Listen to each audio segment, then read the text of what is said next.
Well, he's got the voice of an angel and the soul of a madman. Very excited to be back with the legend, Jack Russell. Jack, welcome back to Psycho Babble. Thank you. It's great to be here. So good to see you. Now this too. This is the 30th anniversary of the landmark album Once Bitten by Great White. God, I'm old. Yeah, how about it? But you still sound great. And you're working on an acoustic version of that album. Is that correct? Tell me about that, the acoustic. Well, you know, it's for the 30th anniversary. We want to do something special.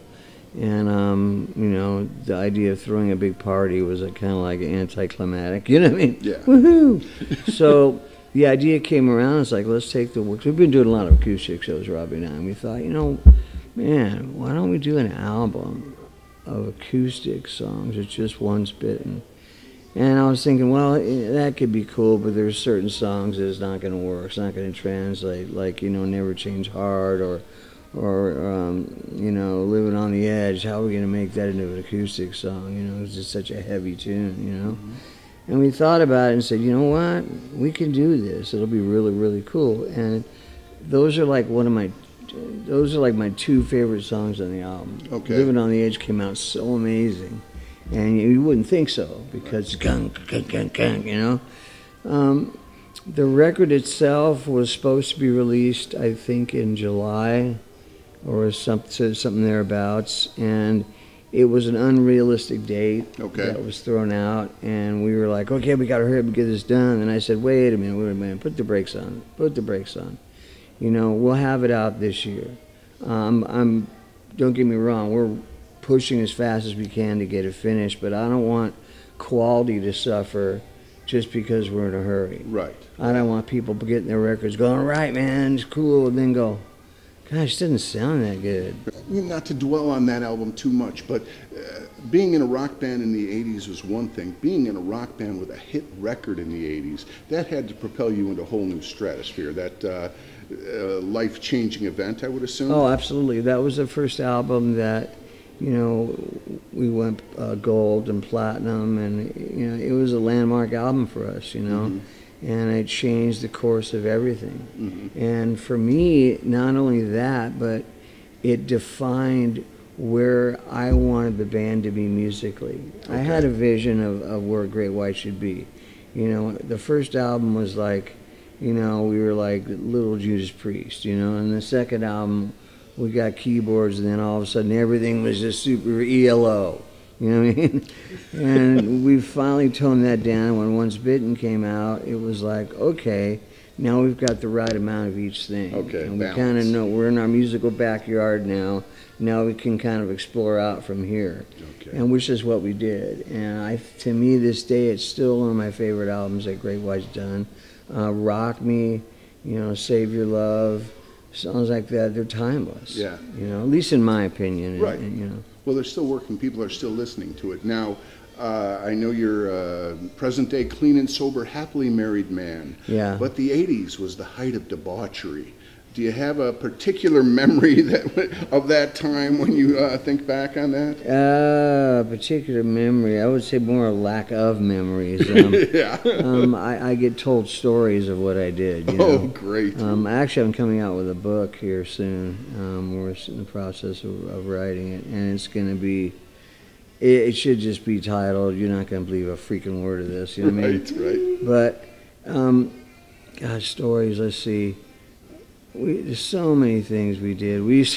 Kendall used to drink a lot back in the old days, you know, and I remember one night we were at a hotel, I think it was at the Sheraton or something, we were Judas Priest, and he had passed out. We were walking the halls late at night, and he had passed out in his bun huggers. Yes, somebody wears those, and it's not me. And he had passed out in the hallway with the door half open. He was like laying in between the door and the hallway. So me and Gary Holland, we grabbed his feet and we pulled him out in the hallway. We took his keys, shut the door, and took his bun huggers. So he was laying in the hallway naked, and the maids found him the next morning like, "Sir, you can't be out here like this." He's all, we were just ruthless on that poor guy, man. You know? Fun. Yeah. Well, God. fast forward to the present. January of this year, your album "He Saw It Coming" came out. Yeah. In my mind, still the best album of the year. This thing, boy, I hope 30 years from now you're doing an acoustic version of this, because a lot of great songs on this album. In particular, there's one called My Addiction that hits home for a lot of us. Now, when you sing that, again, are we evoking memories? Is there anything in particular that comes to mind? Oh, yeah. I mean, the second verse was written about my friend Jani. Jani Lane? Yeah. It goes, locked inside this cold and empty room, wondering if this will be my tomb. I pictured him in that hotel room that night, and he was okay. I mean, I know the guy that dropped him off and found him the next day, and apparently he had eaten, and he went to bed. And I don't want to get into the details, because it's just for the family's sake and whatnot. But it was just how do you know? I mean, I was recently 2 years ago. I woke up in a hospital room, and I had been in a coma for 5 days, and it was like all these people from Chicago and all around the country that were friends of mine. And I wake up and I'm like, what the hell's going on here? My wife said, you don't remember anything? I go, I remember hanging out with Dockin at the Cheesecake Factory, having some Mai Tais, and that's the last I remember. And the doctor came in and he goes, look, I heard you're some kind of celebrity. He goes, I don't really know. I go, whatever, And he goes, I will tell you one thing, celebrity or not. He goes, if you drink again, I don't mean maybe, might, could, should, would, you will die the very next time you drink. Because your liver it almost shut down now. You barely made it through this. Matter of fact, I told your wife that you weren't going to. Wow. And so I'm sitting there in my mouth on the floor going, what? And he goes, it's simple. He goes, either you quit drinking or you die. He goes, unless, of course, you think you could change the way you drink. Because you think you can do that? And I said, absolutely not. I don't, why have a beer? Right, what's the point? Yeah, right, what's the point? So from that day forward, I stopped. And, it's like I don't want to play Russian roulette with a completely loaded gun. That just seems ludicrous. Do you have another album of new material in the works like this? Yeah, we have some stuff we're working on. I intend to get in the studio as soon as possible. We're doing a follow-up to Once Bitten. Okay. Acoustically, we're also going to be working on the new album. And, this band's very prolific. I mean, It's not like pulling teeth writing songs. We have amazing players. I mean, everybody sings, to the point to where now I want to get more of the band guys on stage singing.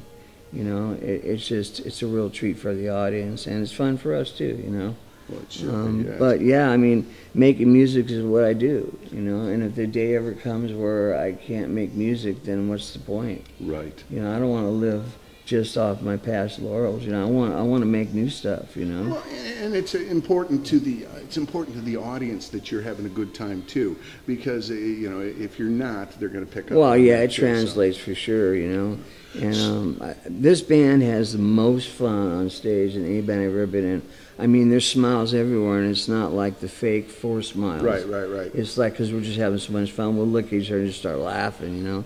It's like, how lucky are we to be doing this, you know what I mean? So in the works, the acoustic Once Bitten is going to be out this year.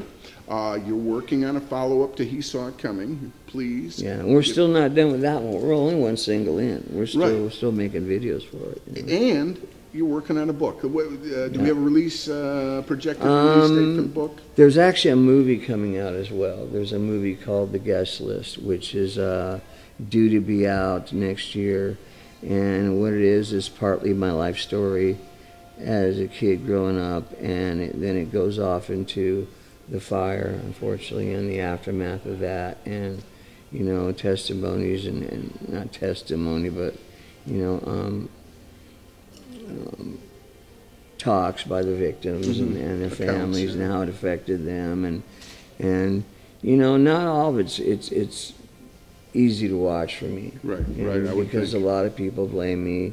I wouldn't say a lot, but there they're very vocal. Right, right, You know? which is insane. And, well, you know, I look at it like this.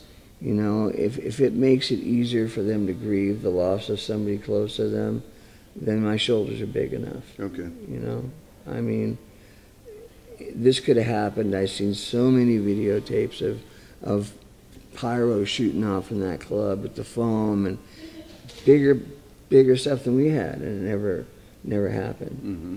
Why it happened that night, who knows? Right. You know, I mean, it's like a plane crash. It takes all these little things to fall in line for that one big thing to happen, you know? Yeah.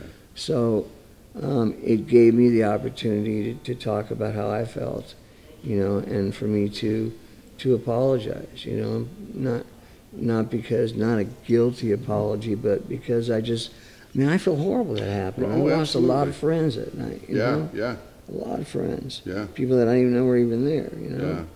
Yeah. And, you know, people have said, well, he's not remorseful, and they got to understand that, you know, when all this went down, my legal team, they said, you cannot ever say you're sorry. Right. Because it implies guilt. I'm Right. like, but I am sorry. They go, but you can't say it. The one thing that I found was really beautiful, and of all this tragedy, there was a man named Joe, and they call him the Lizard Man. He was the worst, the most badly burned of all the people. And he met his wife through the fire, and they had a beautiful son. And his comment was like, you know, if this wouldn't have happened, I wouldn't have met the love of my life. You know? Oh, man. You know, it's really well done. The guy he's done Disney movies, and he's actually from that town. Mm-hmm. So he had to be really, you know, unbiased, you know, Right, which he right, really was. He right. just told it. And it's really, really informative, and it delves into people's lives, and you know, I have to see it. I'm glad it was made. You know, it may not be the best thing in the world for me, but it's very cathartic. The message I get, especially with your sobriety and everything, is that you can survive and you can overcome it and hang in there and keep That swinging. is why I did the book. This is why I've told my story. You know, my whole life I've been very open about my life and about the things I've done, good and bad. Mm-hmm. And the reason being was, you know, I hope that people can listen to my story and either not make the same mistakes or realize that if they do, that you can always turn yourself around. Yeah. You know, you can always say, you know what, this isn't the path I want to be on, and you can change that path.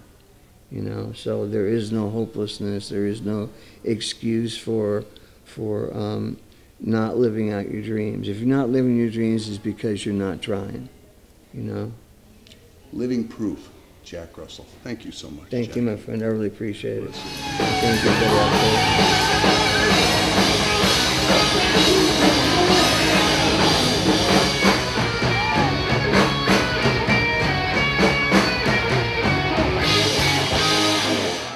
Hey, this is Jack Russell from Jack Russell's Great White, and you are watching Psycho Babble right here on Psycho Babble TV.